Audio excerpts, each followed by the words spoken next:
पुण्यश्लोक देवी अहिल्याबाई होलकर बनने की महान गाथा। इस अनंत सफर की शुरुआत हुई थी महाराष्ट्र के एक छोटे से गांव चौंडी में।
देवी अहिल्या के अद्भुत गुणों से प्रभावित होकर मल्हारराव होलकर ने अपने पुत्र खंडेराव के लिए उनका हाथ मांगा। सन 1733 में अहिल्याबाई खंडेराव के साथ विवाह करके 8 वर्ष की अल्पायु में मालवा आई। उनका भव्य स्वागत किस प्रकार किया गया, आइए देखते हैं इस नृत्य के माध्यम से।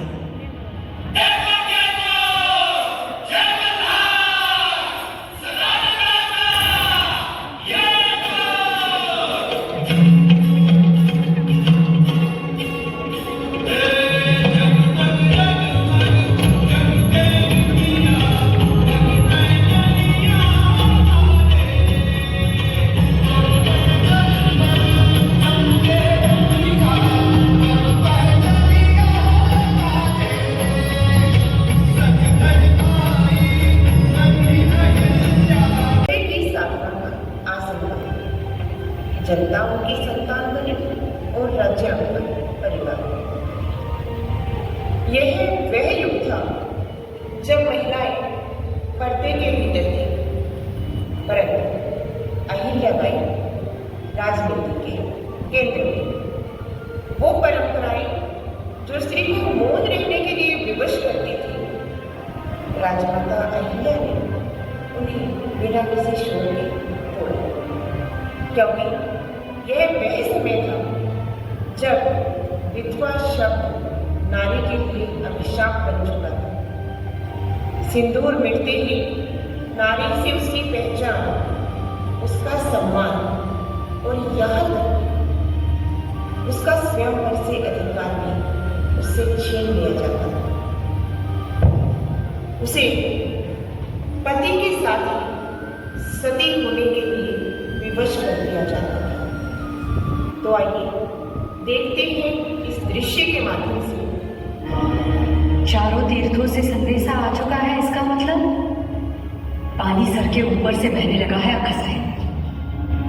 बात हाथ से और तीर कमान से निकल चुका है। किसे घायल करेगा, किसे बख्श देगा, कोई नहीं कह सकता। भाई अक्का साहब, हमें तो लगता है कि पेशवाओं तक भी ये खबर अब तक पहुंच चुकी होगी। परमेश्वरा रक्षा करना।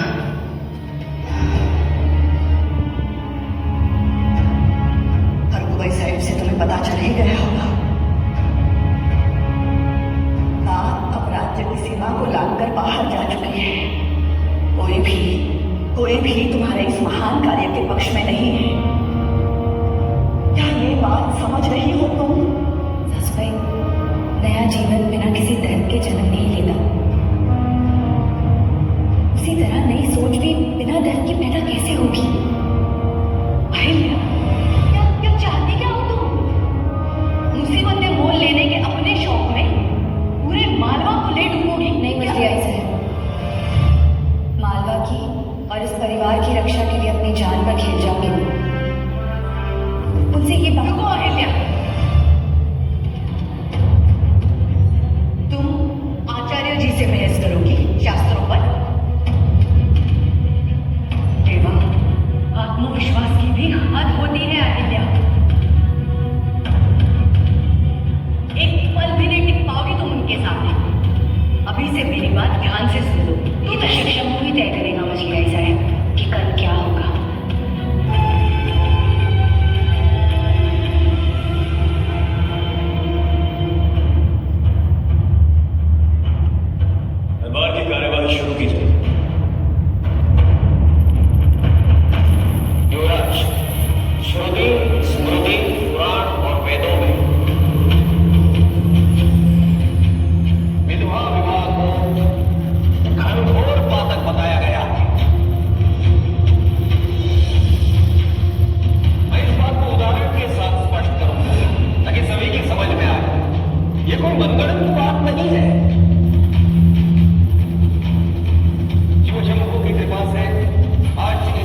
देवी को माता कहते हैं, माँ के रूप से पूजा जाता है उसे।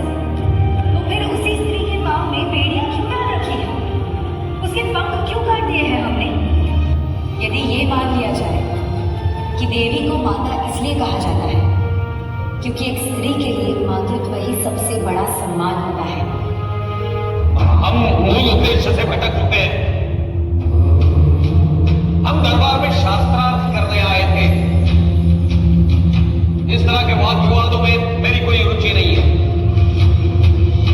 मैं शास्त्र के आधार पर अपनी बात रख रहा हूं। छोटी रानी को भी शास्त्र के आधार पर ही अपनी बात रखनी चाहिए। एक विनती है इस दरबार से। जी कहिए। छोटी रानी यदि शास्त्र के आधार पर प्रतिवाद करे तो अच्छा होगा।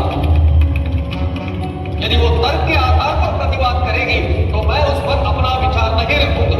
शास्त्रों के अनुसार चर्चा होनी चाहिए। शास्त्रों के अनुसार चर्चा होनी चाहिए।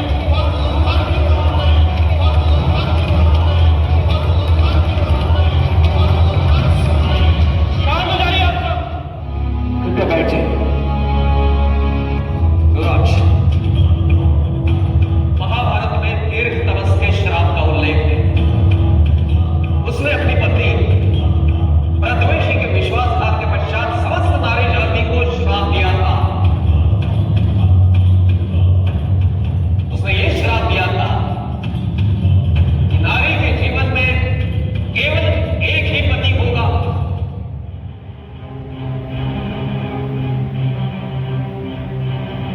अहिल्या, क्या तुम्हारे पास आचार्य की इस बात का खंडन करने के लिए कोई उदाहरण है? लेकिन श्रुति के आधार पर ही बात करती है। महानिर्वाण तंत्र के अनुसार पति के मौत के बाद पत्नी का सती होना गलत बात है। ऐसा करने से उसे नर्क मिलता है, स्वर्ग नहीं। श्रुति में लिखा है, पति की मौत उसके तपस्वी होने, समाज से बहिष्कृत होने या पत्नी को संतति देने के योग्य ना होने पर एक पत्नी को दूसरा विवाह करने का अधिकार है।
सशक्त नारी वही है जो दूसरों को सशक्त बनाए।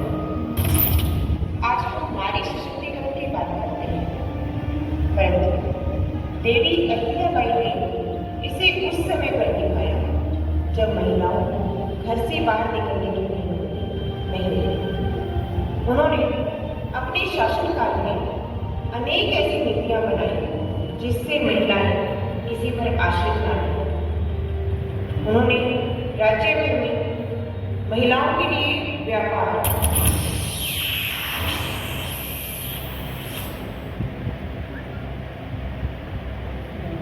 मानना था कि यदि महिलाओं को हुनर दिया जाए तो वे हाथ जोड़ने वाली नहीं, हाथ थामने वाली बन जाती। तो आइए देखते हैं इस दृश्य के माध्यम से।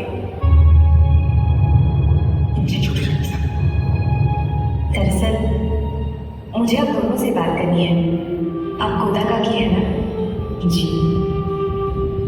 सारजा से बहुत तारीफ सुनी है आपकी, और मैंने खुद ने आपकी हाथ की बनाई हुई रजाई देखी है। बहुत सुंदर बनाती है आप इतनी अच्छी कलाकार है गोदा की। आपकी कला और कल्पना केवल आपके परिवार और रिश्तेदारों तक सीमित ना रहकर यदि पूरे राज्य में फैल जाए तो सोचिए ना, नाम के साथ साथ आपकी अच्छी खासी आमदनी भी हो जाएगी। मैं चाहती हूँ कि आप हमारे साथ काम करने के लिए तैयार हो तो राणा सर का माफ कीजिए मेरे साथ।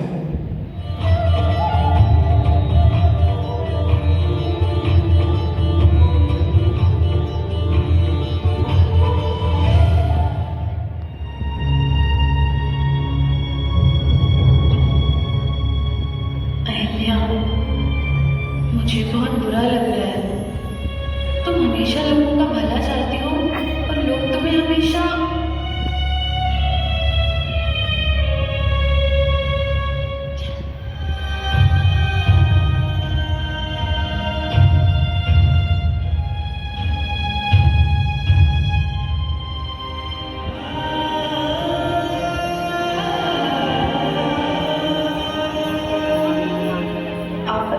छोटी रानी, हमारे सामने हाथ मत जोड़ो।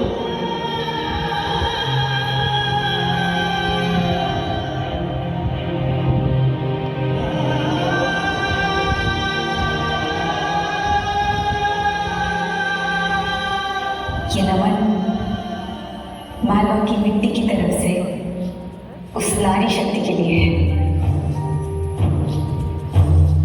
जो आज अपने राज्य के नवनिर्माण के लिए अपना योगदान देने वाली है। ये राज्य और मैं, हम दोनों आपके बहुत बहुत आभारी हैं। क्या आप सब अपने परिवार की चिंता नहीं करती? क्या आप अपने बच्चों के सुनहरे भविष्य के लिए सपना नहीं देखती?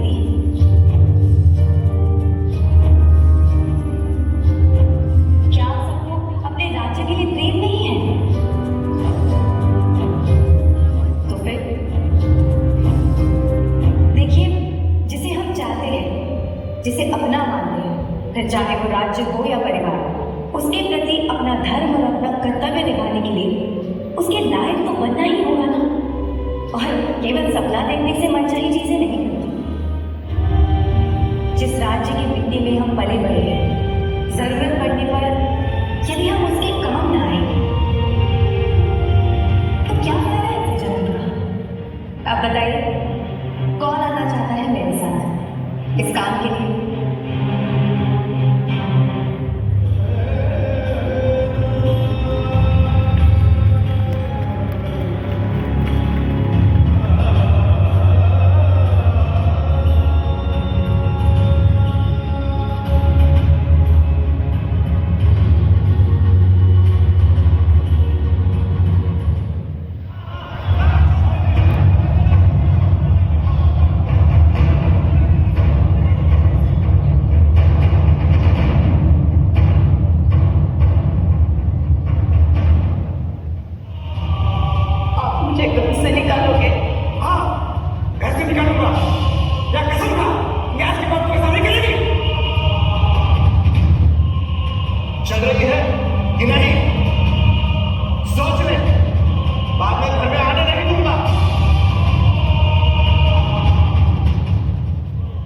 गृहस्थी अकेले औरत से नहीं बनती, मर्द और औरत दोनों से बनती है। जिस पत्नी ने आपकी अर्धांगिनी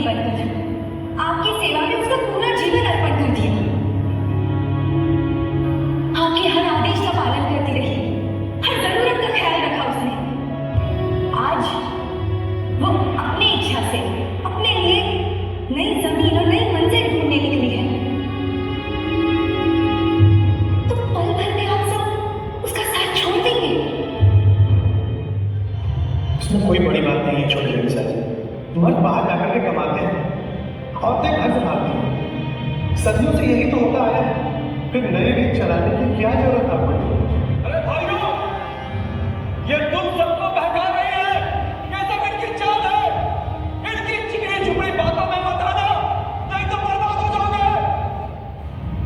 वैसे तो प्रेम के लिए कोई कारण नहीं होता, फिर भी जब मेरी इन बहनों को पता लगा कि राज्य है तभी हम हैं, हमारा घर संसार है, हमारा अस्तित्व है,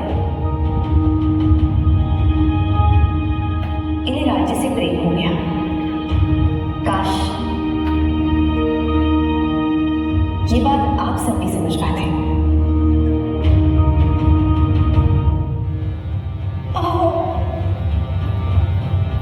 जब आप दिन भर खेत में काम करते हो तो मुझे भूल जाते हो क्या?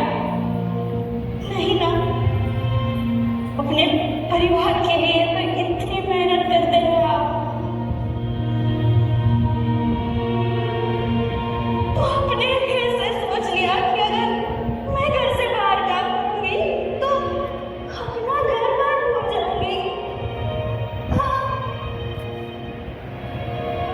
मैं भी अपने परिवार के लिए, सबके सुखी भविष्य के लिए, अपने सुख शांति के लिए काम करना चाहती हूँ। आपकी जिम्मेदारी बांटना चाहती हूँ मैं।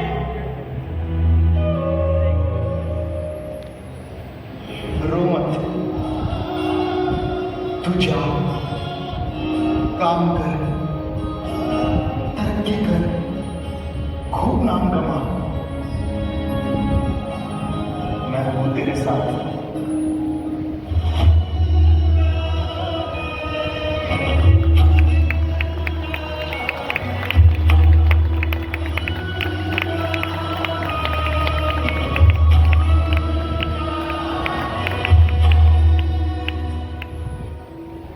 रानी अहिल्या की, रानी अहिल्या की, रानी अहिल्या की।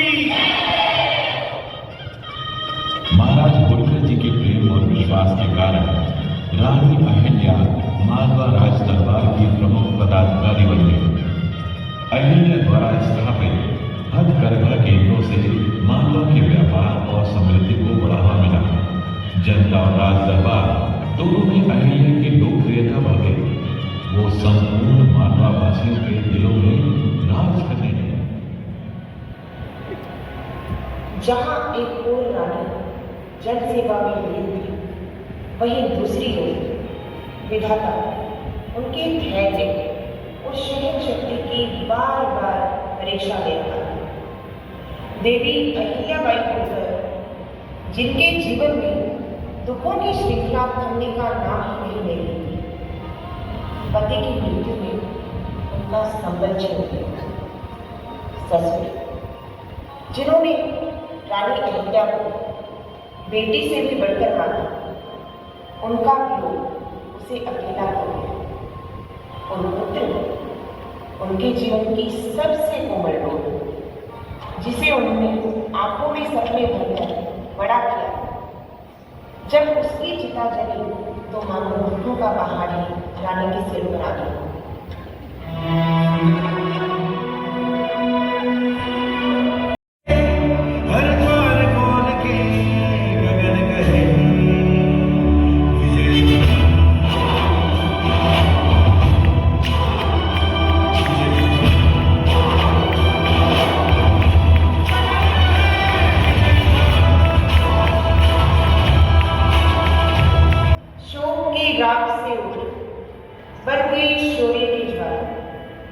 न्याय, धर्म और प्रजा हित को बना लिया अपना धर्म। एक मां से बनी मातोश्री पूरे राज्य की जननी। यह दृश्य नहीं, इतिहास का वह मोड़ है जहां एक देवी ने अपने दुख को शक्ति में बदलकर मालवा के लिए अपना संपूर्ण जीवन अर्पित कर दिया।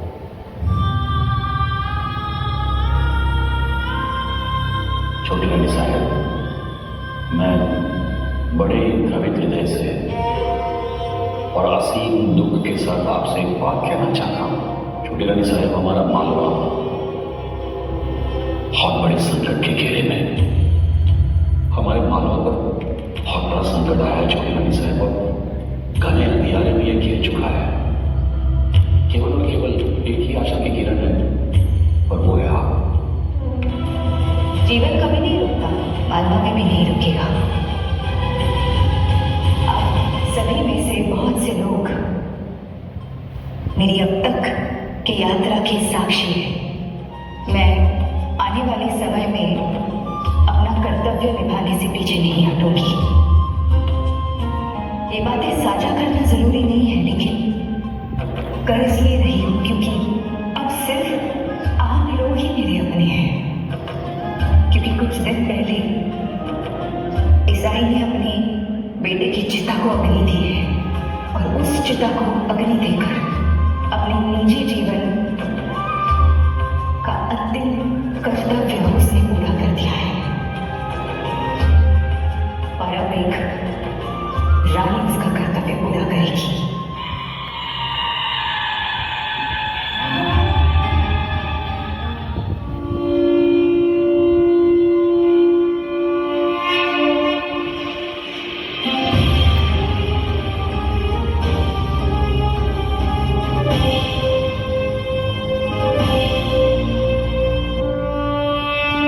ईश्वर ने मुझ पर जो उत्तरदायित्व रखा है उसे मुझे निभाना है। मेरा काम प्रजा को सुखी रखना है। मैं अपने प्रत्येक काम के लिए जिम्मेदार हूं। सामर्थ्य व सत्ता के बल पर मैं यहाँ जो कुछ भी कर रही हूं उसका ईश्वर के यहाँ मुझे जवाब देना होगा। मैं अहिल्याबाई होलकर ये सौगंध लेती हूँ, ये शपथ लेती हूँ कि प्राणों के अंतिम सीमा तक, सांसों के अंतिम छोर तक मालवा की सेवा करूंगी, मालवा के लिए लड़ूंगी, मालवा के लिए जीऊंगी और मालवा के लिए ही मरूंगी। मौसम बदलेगा, जीवन बदलेगा, समाज बदलेगा, संसार बदलेगा, विचार बदलेंगे, व्यवहार बदलेगा, लेकिन नहीं बदलेगा तो मेरा संकल्प, नहीं बदलेंगे तो मेरे तेवर, और नहीं बदलेगी तो मेरी निष्ठा। मालवा को सुरक्षित रखना मेरा प्रथम कर्तव्य और अंतिम उद्देश्य होगा।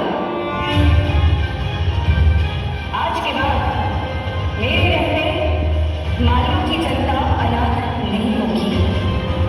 जय मालवा, जय भारत, बोला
प्रतिभाएं